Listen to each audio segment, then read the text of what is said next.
I'm back again.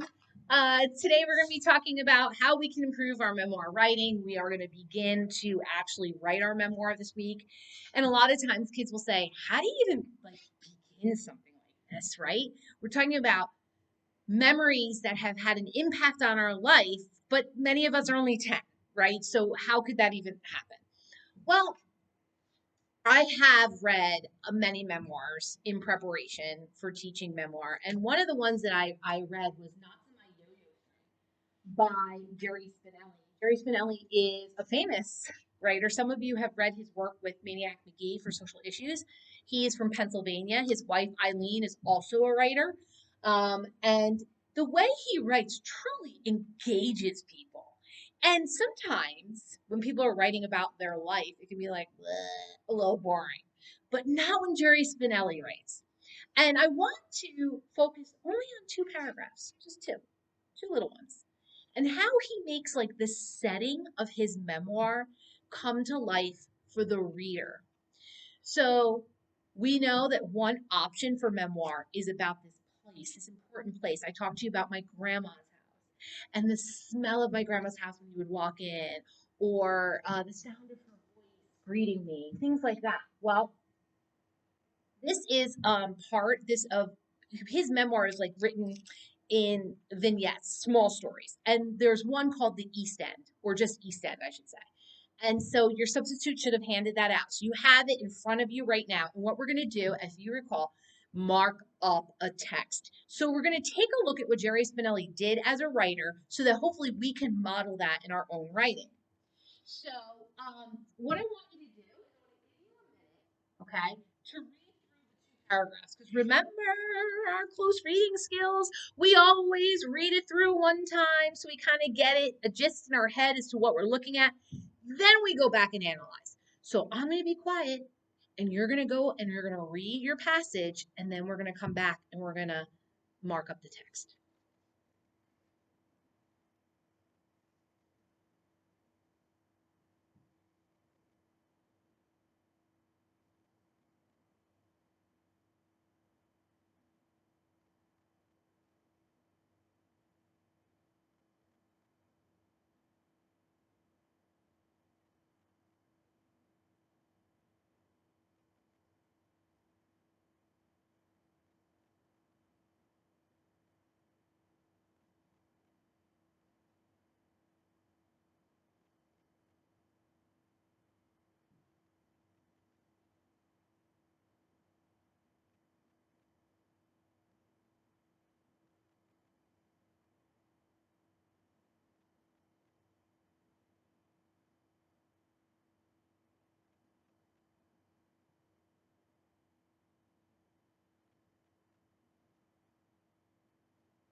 All right, let's get started. So it starts off very simple, right? Let's take a look. He says, I'm outside in the yard. Think that much simpler than that, right?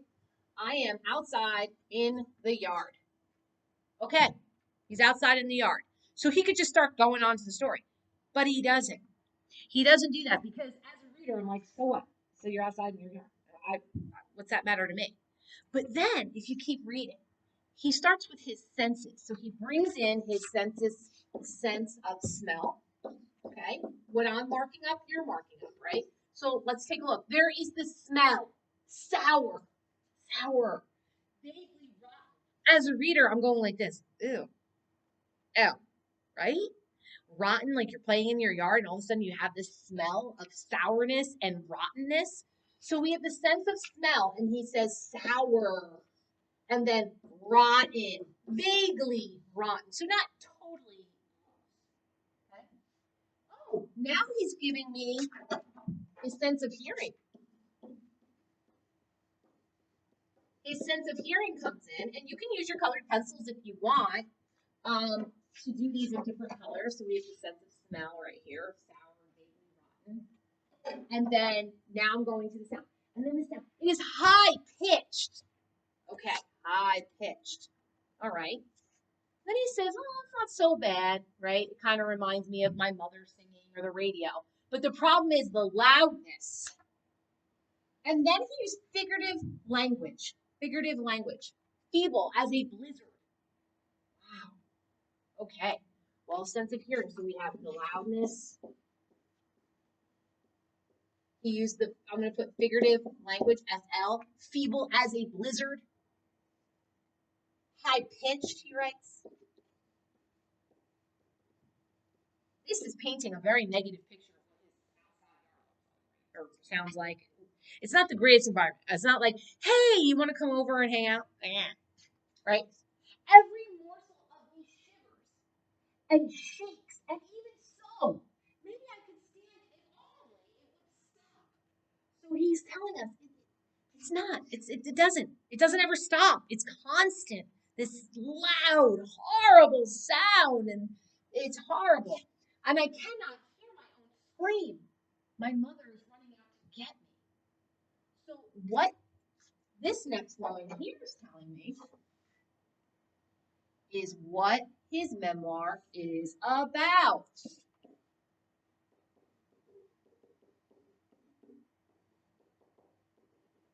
The topic of his memoir is his first house. The first house he lived in. It's not going so great for Jerry Spinelli. This is my first memory of my first house. It was on Marshall Street in the so-called East End of Norristown, Pennsylvania. So he's giving us location because sometimes as readers we need basic information. Sometimes we just need to know, like, was my grandma's house in Cranford? No, it was not. But I didn't tell you that, so that was wrong by me. Give us some of the basic facts.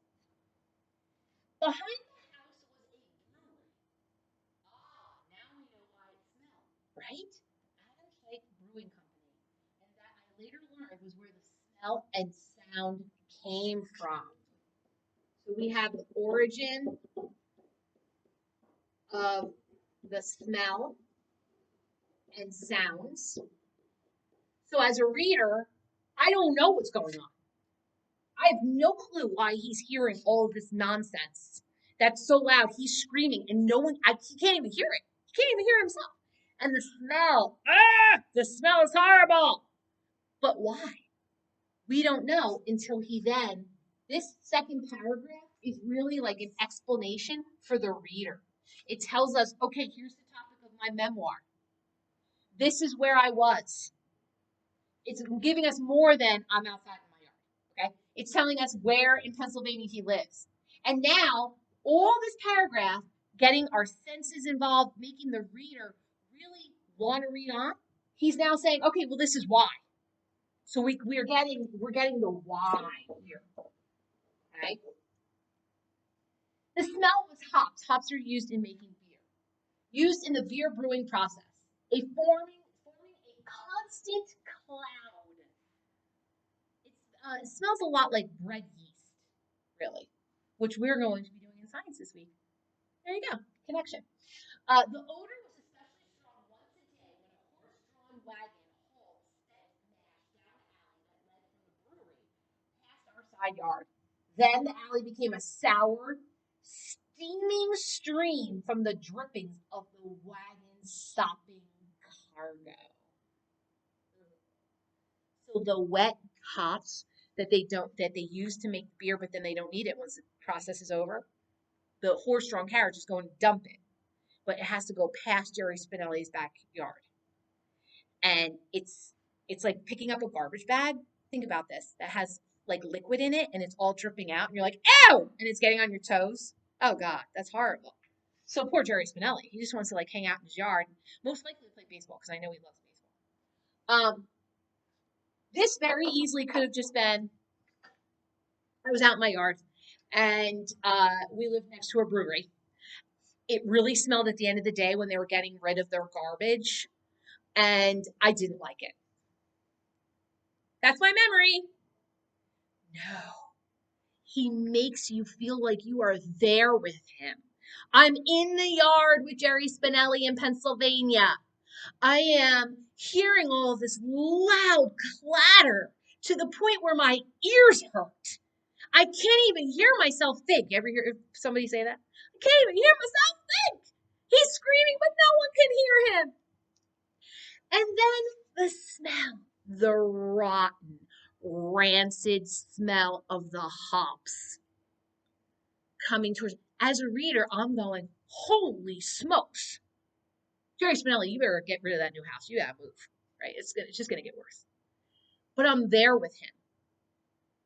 I'm experiencing it because he brought senses, the sense of hearing, the sense of smell, but also sight, because he's talking to me about the wagon dripping, dripping the fluid from the hops.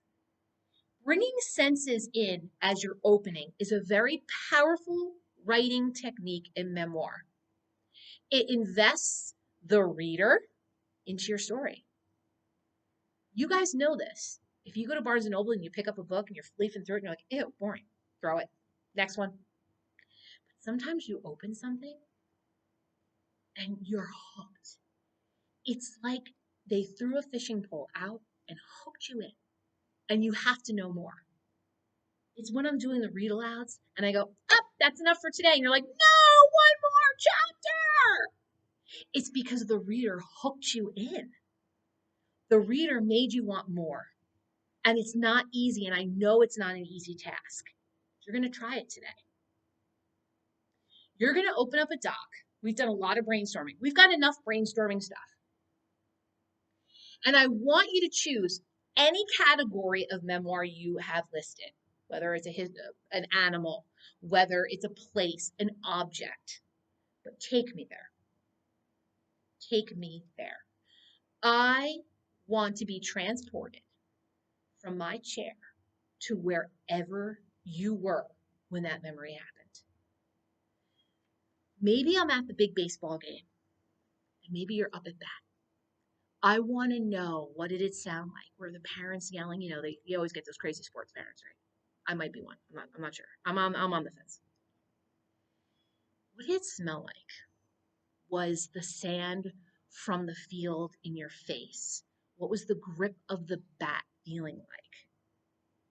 I need to know that so that I can invest in your memoir. Maybe your favorite object is a tissue box like George.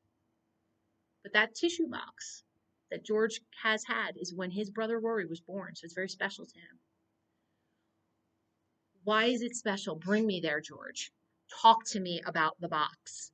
Why did you feel to keep it for 3 years? What makes it so special? Tell me about it. Let me invest in your story. I want to know. I know that some of you have your favorite stuffies. Maybe you got them from a grandma. What does it feel like when you hold on to that stuffy? You know, Teddy has that burnt elephant that he loves so much, right? When Teddy is having a bad day and he takes that stuffy, his special object, and he's holding it, what's it feel like, Teddy? What's it make you feel? We need to know. And then we can tell the story. But first, you have to invest the reader. That's your first task. So today, in writing, you're going to invest the reader. 1 paragraph. I just want you to write 1 paragraph. Any category of memoir that you want. Like Jerry Spinelli, he's telling me his first memory of his house. Short and sweet, guys. Short and sweet. Hook me. Get me invested in you as a writer. 1 paragraph. Share the doc with me. Title it Feelings if you want. Memoir writing day 1. We've only brainstormed thus far. We haven't done any writing. And I'm going to be logging on remotely so I can see. Invest me in you as a writer. That is your task today. Peace out, guys. I will see you tomorrow.